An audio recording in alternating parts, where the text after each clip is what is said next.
ప్రజా సంకల్పం ప్రశ్నిస్తుంది. ఎవరిని ప్రశ్నిస్తుందంటే మన తెలంగాణ డైనమిక్ ముఖ్యమంత్రి వర్యులు రేవంత్ రెడ్డి సార్ గారు. నేను ఒక ఉత్తమ జర్నలిస్ట్ అవార్డు తీసుకున్న ఒక ఉత్తమ జర్నలిస్ట్గా నేను ప్రశ్నిస్తున్నాను. ట్విట్టర్ వేదికగా మీకు నిత్యం ఎన్నో అవినీతి అక్రమాల నుంచి నిత్యం అన్ని శాఖల అవినీతి అక్రమాల నుంచి మీ దృష్టికి తీసుకొస్తున్నాము. సిపిఆర్ఓ దృష్టికి తీసుకొస్తున్నాము. ఐపీఆర్టీ సంబంధిత శాఖల మినిస్టర్ గారికి, ఐఏఎస్లకు, ఐపీఎస్లకు. కానీ ఎవరు కూడా స్పందిస్తలేదు. ఏదో కొంతమంది స్పందిస్తున్నారు. కాబట్టి ముఖ్యమంత్రి గారు మీకు చూడండి, మీరు ట్విట్టర్ ఆన్ చేసి చూడండి. మేము ఆ పర్సనల్గా లేకపోతే మా వ్యక్తిగతంగా ఎప్పుడూ మీ దృష్టికి తీసుకురాలేదు. మీ గెలుపులో ఇంతమంది భాగస్వామ్యమైనారు. వాళ్ళందరూ కూడా ఈరోజు బాధపడుతున్నారు. ప్రజా సంఘాలైనా సరే, ఎన్జిఓలైనా సరే, చాలా కొన్ని సంఘాలు ఉన్నాయి. ఎందుకు బాధపడుతున్నారంటే వారు మీ దృష్టికి ఎన్నో సమస్యలు తీసుకొస్తున్నా కూడా మీరు వాటి గురించి పరిష్కారం మాట్లాడట్లేదు. ఏదో అభివృద్ధి చెప్తున్నారు. ప్రజాపాలన, తెలంగాణ రైజింగ్. మేము చెప్తున్నాము తెలంగాణ రైజింగ్ అవినీతిలో ఉంది. మేము చూడండి, మేము కాదంటే మా మీద కేసు పెట్టండి. మేము ఇచ్చిన వార్తా కథనాలు తప్పైతే మీద కేసు పెట్టండి. లేదంటే ఆ సమస్య పరిష్కారం చేయని అధికారుల మీద కేసు పెడతారా చెప్పండి. మీరు మేము ఛాలెంజ్ చేస్తున్నాం. కేసు పెట్టండి, మా మీద పెట్టండి. తప్పైతే లేదంటే వాళ్ళ మీద పెట్టండి.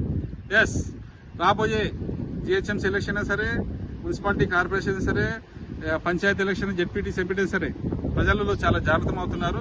మీకే నష్టం. కాబట్టి ఇంకా మేలుకు ఇంకా సమయం ఉంది. పరిష్కారం చేయండి.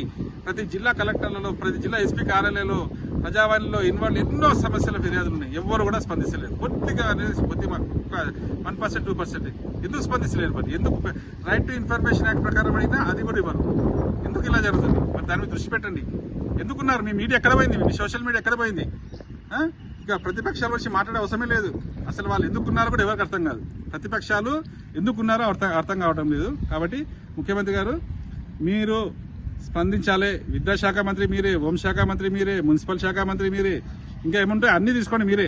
ఎవరికి ఇవ్వకండి. ఇక అన్ని మీ దగ్గర పెట్టుకుని మీరు హాయిగా కూర్చొని ఇక ఏ స్పందించకండి. ఇక ఈ ప్రిన్సిపల్ సెక్రటరీస్, అన్ని ప్రిన్సిపల్ సెక్రటరీస్ అన్ని శాఖల అసలు ఏం చేస్తున్నారు? వాళ్ళు ఐఏఎస్ ఆఫీసర్లు ఏం చేస్తున్నారు? అర్థం కావట్లేదు. మరి మేము ప్రశ్నిస్తూనే ఉంటాము.